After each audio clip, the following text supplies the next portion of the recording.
बांग्लादेश में जो घटनाक्रम सामने आ रहा है वह पूरा घटनाक्रम बांग्लादेश के अंदर भारत के खिलाफ एक गहरे साजिश का परिणाम लगता है।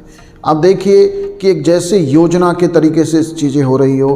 अगस्त 2024 में उस समय की प्रधानमंत्री शेख हसीना के विरुद्ध छात्रों का आंदोलन और सैनिकों का प्रशासन का लगभग नैतिक समर्थन उन आंदोलनकारियों को, फिर एक तरह से तख्ता पलट, शेख हसीना को बांग्लादेश छोड़कर भागना पड़ा और जो उस समय के वीडियोज आए थे प्रधानमंत्री निवास में घुसकर जिस तरह से के वीडियो आए वो बहुत शर्मसार करने वाला था। फिर वो भागकर भारत आई और किसी तरह शेख हसीना की जान बची। फिर देखिए घटनाक्रम कि बांग्लादेश की अदालत में उनके विरुद्ध मुकदमे चले और मौत की सजा दी गई। और अब बांग्लादेश की वर्तमान जो इंतरिम गवर्नमेंट है उसके मुखिया यूनुस खान भारत पे लगातार वापस भेजने का दाव बना रहे हैं कि शेख हसीना को भारत वापस करे। क्या यह संभव है कि हम भारत वापस कर दे शेख हसीना को? संभव नहीं है, क्योंकि जो हमारी अंतर्राष्ट्रीय इमेज है वह प्रभावित होगी कि हम एक कमज़ोर देश के दबाव में आ गए। दूसरा कि उनके जीवन का भी सवाल है कि यदि हम भेजते हैं तो निश्चित रूप से बांग्लादेश में जिस तरह की आज स्थिति है कि उसमें हो सकता है कि उन्हें मौत की सज़ा सही में एग्जीक्यूट कर दिया जाए, लागू कर दिया जाए। और यह संभव नहीं है तो जैसे एक गहरी साजिश होता है कि भारत ऐसा करेगा नहीं, तो कट्टरपंथियों ने जैसे एक पूरी प्लानिंग के तहत ऐसी स्थिति बनाई हो और अब वहाँ लोग सड़कों पे हैं, भारत विरोध का नारा लग रहा है और अल्पसंख्यकों को टारगेट किया जा रहा है। तो जो वहाँ की पूरी छात्र राजनीति और यूनुस खान की जो इंटरिम गवर्नमेंट है वो लगता है दोनों कट्टरपंथियों के एजेंडे को बढ़ाने के लिए मजबूर है।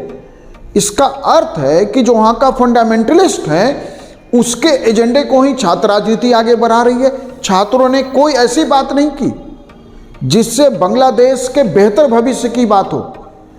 भारत विरोध के पे वहाँ की छात्र राजनीति में बेहतर उबाला जाता। यूनुस सरकार भी, आप पूरे उनके एक्शन को देख लीजिए तो बांग्लादेश में आर्थिक हालात बेहतर करने, बांग्लादेश की आंतरिक स्थिति ठीक करने के ऊपर ध्यान नहीं है। और यह सारा घटनाक्रम एक गहरे साजिश का स्पष्ट इशारा है। और वह गहरा साजिश हम जानते हैं कि पाकिस्तान भारत के साथ हिसाब बराबर करना चाहता है कि हमने उसके दो टुकड़े किए थे और वो हमने जिस मुक्ति वाहिनी को मदद करके बांग्लादेश बनाया, ये बांग्लादेश के लोग तो भूल गए कि आज बांग्लादेश एक इतिहास के नक्शे का एक देश है, तो वो भारत के कारण है। हमारे देश की प्रधानमंत्री इंदिरा गांधी के उस कुशल लीडरशिप के कारण है, उस समय जनरल मानेकशॉ के कारण है, या और पूरी हमारे देश के उस नैतिक समर्थन के कारण कि बांग्लादेश एक मजबूत देश के रूप में इतिहास के नक्शे पर सामने आया। तो पाकिस्तान हिसाब बराबर करना चाहता है और चीन स्पष्ट रूप से एशिया की महाशक्ति, पहले वो बनेगा फिर वो दुनिया की महाशक्ति बनेगा और उसमें वो भारत के साथ नज़दीकी संबंध भी, सीमा तनाव देखिए कि एक तरफ चीन जहाँ घटा रहा है वहाँ चीन के अप्रत्यक्ष या चीन के परोक्ष समर्थन के बिना पाकिस्तान इतनी बड़ी योजना शायद नहीं बनाई होगी। या चीन की भूमिका यदि नहीं है तो आप कह सकते हैं कि पाकिस्तान का ये जो पूरा प्लान है बहुत भारत को घेरने का, एक गहरी साजिश का, वह जो है काफ़ी कुछ पाकिस्तान के फेवर में जाता हुआ दिख रहा है। पश्चिम के देशों का यदि स्टैंड देखें तो 1971 में जब बांग्लादेश को लेकर युद्ध हुआ भारत और पाकिस्तान में, तो पाकिस्तान के साथ खुलकर वेस्ट के देश खड़ा थे, रूस हमारे साथ खड़ा था। आज समीकरण बदला है, ये देश वहाँ अल्पसंख्यकों को किए जा रहे टारगेट का विरोध कर रहे हैं लेकिन उस तरह खुलकर सामने नहीं आ रहे हैं। अभी चुनाव बांग्लादेश में होना है, मतलब कि फरवरी में बांग्लादेश में चुनाव है। अब उस चुनाव के समय क्या हासिल करना चाहते हैं बांग्लादेश में यूनुस खान, पाकिस्तान, तो आप देखिए कि चुनाव में अवामी लीग प्रतिबंधित कर दी गई, मतलब अवामी लीग चुनाव में पार्टिसिपेट ही नहीं कर सकती है। चुनाव में बीएनपी बांग्लादेश नेशनलिस्ट पार्टी चुनाव लड़ेगी, जो भारत विरोध और फंडामेंटलिस्ट के साथ अपने नज़दीकी संबंधों के लिए, नज़दीकियों के लिए जानी जाती है, भारत विरोध के लिए जानी जाती है। उसकी नेता खालिदा जिया जेल में बंद है। खालिदा जिया जो है गंभीर बीमार हैं, और ऐसे में जो उनके बेटे ताहिर रहमान, जो 17 सालों से ताहिर रहमान बांग्लादेश से बाहर थे और अब वो वापसी कर रहे हैं बांग्लादेश में, और वापसी के बाद है कि बांग्लादेश नेशनलिस्ट पार्टी का लीडरशिप, नेतृत्व जो है ताहिर रहमान के हाथ में आएगा। तो यदि कट्टरपंथ के हिसाब से बीएनपी चुनाव जीतती है तो भी ठीक है।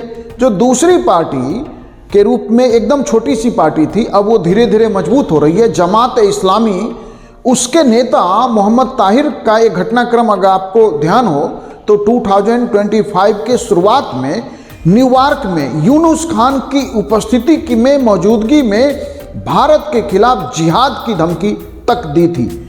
वह जमात इस्लामी इसी भारत विरोध के हालात में चुनाव जीतने का मंसूबा पाले बैठी है। यदि चुनाव टलते हैं, जो आरोप अभी उस्मान की हत्या के बाद उसके ब्रदर ने लगाया है कि यूनुस खान बांग्लादेश में चुनाव टालने के लिए ऐसा घटनाक्रम कराए, मतलब अब सीधे यूनुस खान को टारगेट किया गया है। तो यदि चुनाव टलते हैं तो इस देरी का इस्तेमाल जमात इस्लामी अपना बेस मजबूत करने में, अपनी ताकत बढ़ाने के लिए करेगा। यदि बांग्लादेश में चुनाव होते हैं तो सत्ता बीएनपी के पास जाए या जमात इस्लामी के पास जाए या दोनों मिलकर सरकार बनाए, क्योंकि अवामी लीग तो चुनाव ही नहीं लड़ेगी। तो इसका मतलब है कि बांग्लादेश में इस्लामी विचारधारा कट्टरपंथ की सरकार बनेगी, जो भारत के लिए एक आने वाले समय में गंभीर चुनौती बनने वाला है।